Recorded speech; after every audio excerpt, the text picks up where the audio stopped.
Good day to everyone. Thank you for giving me the opportunity to present. I am Assistant Professor Adri from the University of Santo Tomas, Manila, Philippines.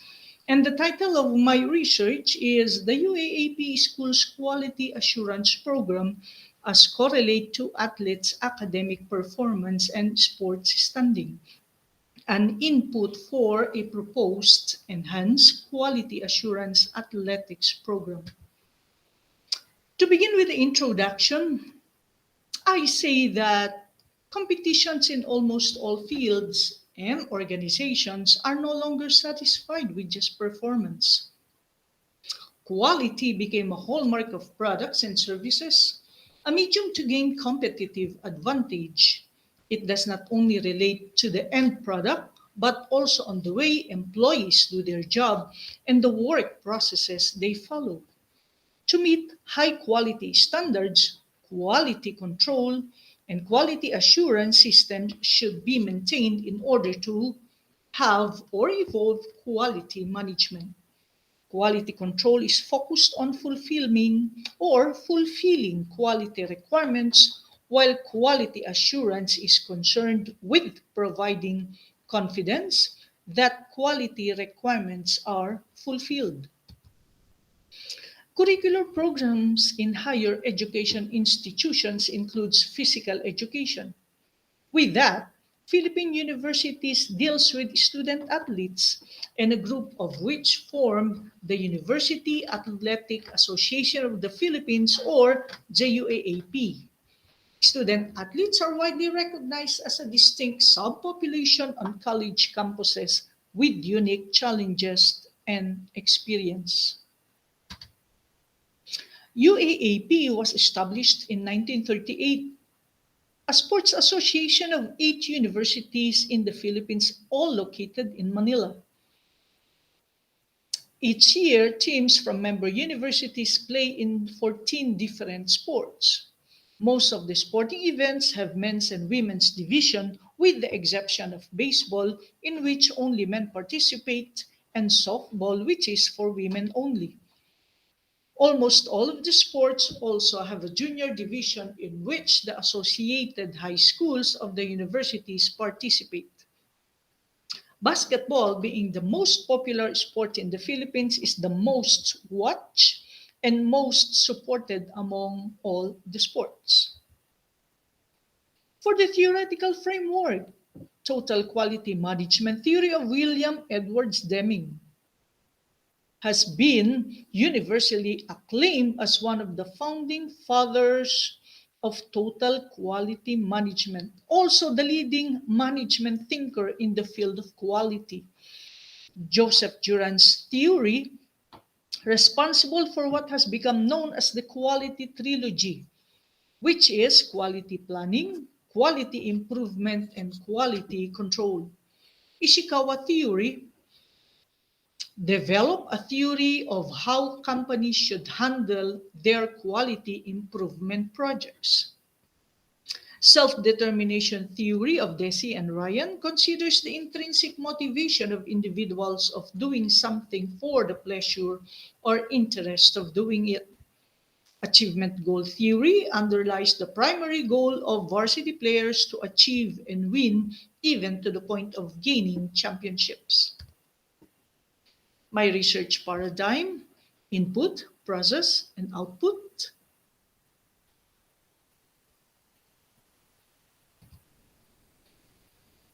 The problem is stated as number one, the demographic profile of the UAAP athletes in terms of region of origin. Which part of the Philippines? Type of high school where they graduated? Is it public or private? Sport events they engage in. Is it individual or dual, or team sports? And reasons for joining the UAAP.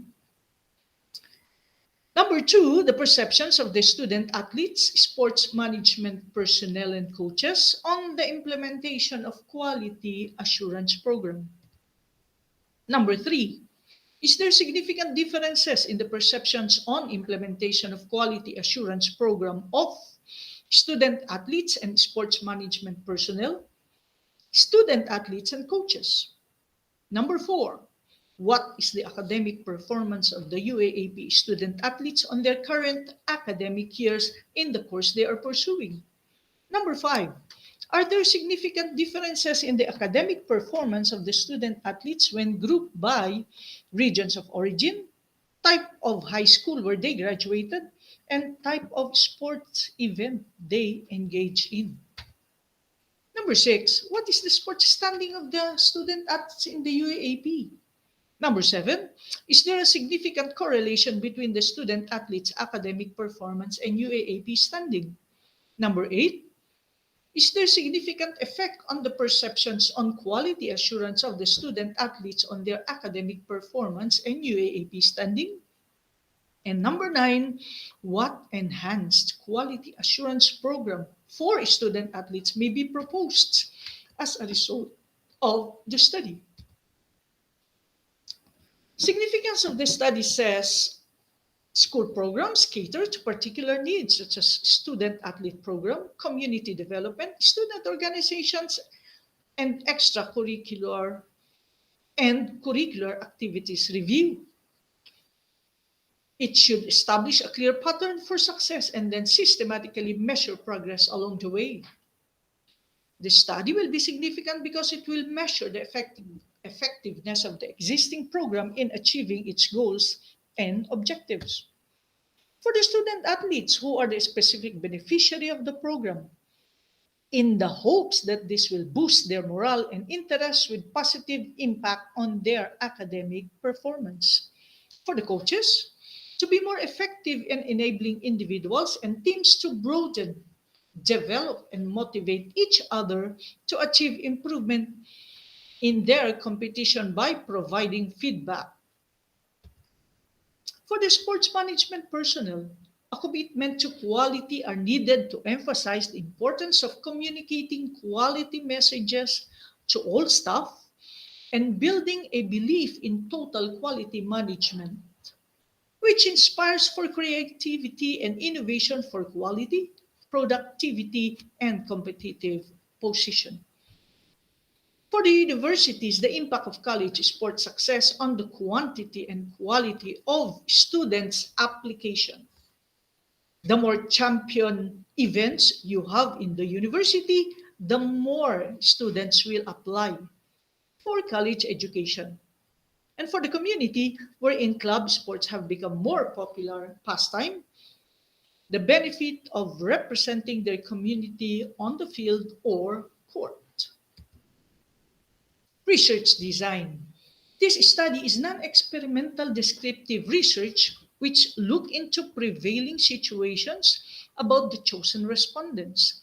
Quantitative analysis was employed as the gathered data were treated by the use of some statistical tools, focusing more on discovering underlying meanings and patterns of relationships, including classification of types of phenomena and entities in a manner that does not involve mathematical models.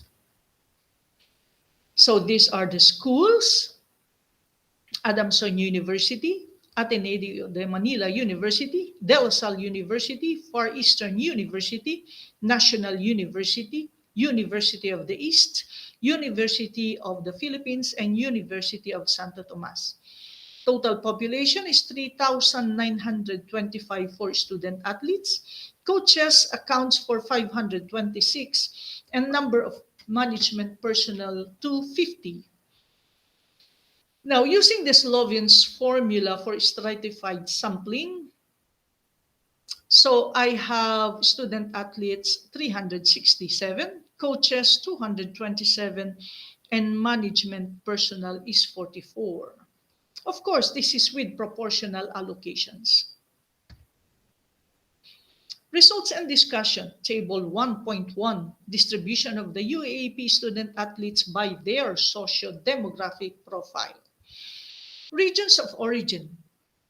Take note that NCR or Manila is in Luzon, right? So it accounts to 118. For the Mindanao area, 76, Visayas 71, and other countries 6. Percentage for the Luzon area 32.2, Visayas 19.3, Mindanao 20.7, NCR 26.2, and other countries 1.6. The type of schools where they graduated. For the public, 179, private 188. Percentage, 48.8, private 51.2. Type of sports events, individual or dual, 181 or 49.3. Team sports, 186 or 50.7%. A total of 100%, of course. Reasons of the student athletes for joining the UAAP. First is the personal interests. They are motivated by themselves. Surprisingly, number 2 is the political atmosphere in the locality, wherein most of the respondents come from far south of the Mindanao area, which has outlawed organizations recruiting them. So in order to avoid those organizations, they went to Manila and joined the UAAP. Third, we have the influence of parents and friends or peers. And number 4, their decision to have the opportunity to pursue college course. This is the range of the weighted mean. Highly implemented is 4.51 to 5. Adequately implemented is 2.51 to 4.50. Moderately implemented, which is 2.51 to 3.50. Fairly implemented, 1.51 to 2.50. And not implemented, 1.0 to 1.50. Perceptions of student athletes and sports management personnel on the implementation of quality assurance program in sports. Here, all the student athletes mostly answered adequately implemented on the items of the QAP. For the sports management personnel, also answered adequately implemented on the following items. For Table 2.2, which is perception of student athletes and coaches on the implementation of quality assurance program in sports, these are the items right there. Surprisingly, student athletes answered moderately implemented on the sanctions and violations of rules are properly executed. For the coaches, the highest or highly implemented teamwork and cooperation amongst members of sports events are emphasized. And here as well, athletes are given sufficient time for their academic activities. The rest adequately implemented. Table 3, difference on the perceptions of student athletes on the level of implementation of the sports management personnel and coaches. We have the mean here, computed value, critical value, and the verbal interpretation. With management personnel, the mean is 3.99 and 4.34. Computed T is 16.509. Critical value 2.202, and the verbal interpretation difference is significant. With coaches, 4.11 and 4.30 for the mean, computed T is 2.653, critical value of 2.056. The verbal interpretation difference is also significant. Table 4, distribution of UAAP student athletes by their general weighted average. Notice here that number of athletes, 70 answered 2.0, 2.01 to 2.25. So which means they are on the average. Most athletes are on the average regarding their general weighted average. Okay, there you go with this one, with not me elaborating. Mean is 2.17 and standard deviation of 0.42. Table 5.1, results of the analysis of variance on the academic performance of the student athletes group by region of origin. So we have here sources of variation, which is among groups and within groups. Okay, there you go with the sum of squares and mean square here, and SD here, and the answer is, or the verbal interpretation is not significant.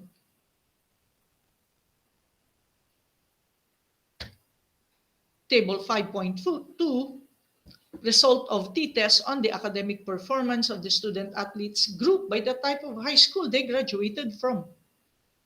Mean general weighted average for the public school is 2.32 and private 2.82. Okay, computed T is 6.383, which is not significant. Critical value of T is 1.96. Result of t-test on the academic performance of the student athletes group by category of sports they belong.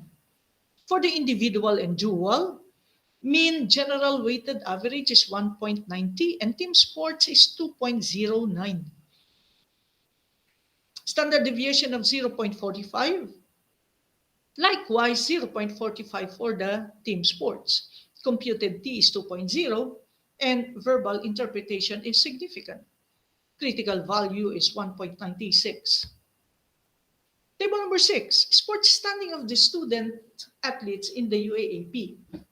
Notice here that 72 athletes answered second runner-up. That is the highest. And then followed by the fifth runner-up. Then we have the so on and so forth with 33 champions. First runner-up, 27.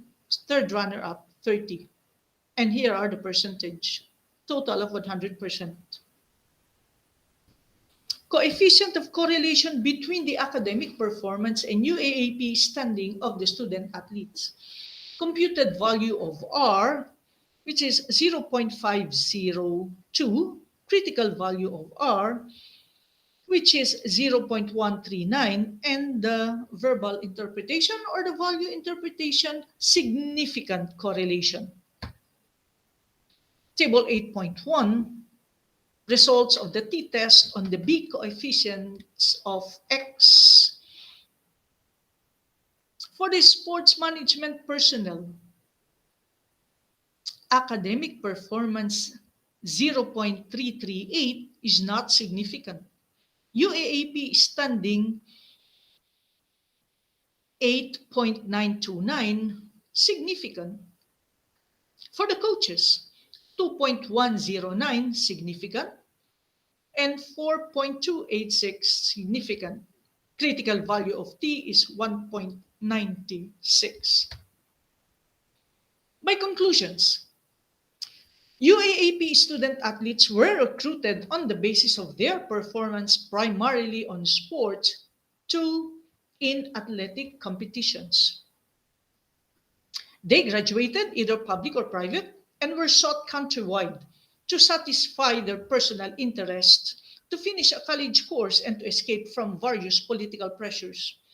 Student athletes perceive that the sports management personnel have implemented the quality assurance program adequately, but the two groups of respondents perceive their level of implementation to be significantly higher.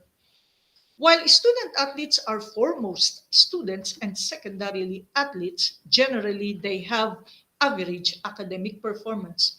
But those with relatively higher general weighted average were from private schools and obtained higher UAAP standing. Higher UAAP standing was found among those engaged in individual or dual sports than those in team sports. Moreover, the coaches have greater impact on the academic improvement of the athletes than the sports management personnel. In effect, both sports management personnel and coaches are deemed contributory to both academic and athletic performance of the student athletes. Because of the growing public interest on the competitions in the UAAP Games, it becomes imperative for the organization to maintain high quality standards. In this endeavor, are the involvement of the student athletes, coaches, and sports management personnel. The proposed quality assurance program is proposed to make sure that the organization is adhering to high quality standards. The intention of a sporting quality approach is to implement a way of operating that will help the organization achieve its goals effectively and efficiently. The guiding principle is that it is possible to increase quality by practicing continual improvement, which is an ongoing effort to improve products, services, and processes. And with that, because of that, I proposed quality assurance program as the output for the study that I did. And it is entitled From Quality Assurance to Quality Practice. And you can find this on my G Drive. And with that, thank you very much and God bless everyone for giving me the opportunity. Thank you.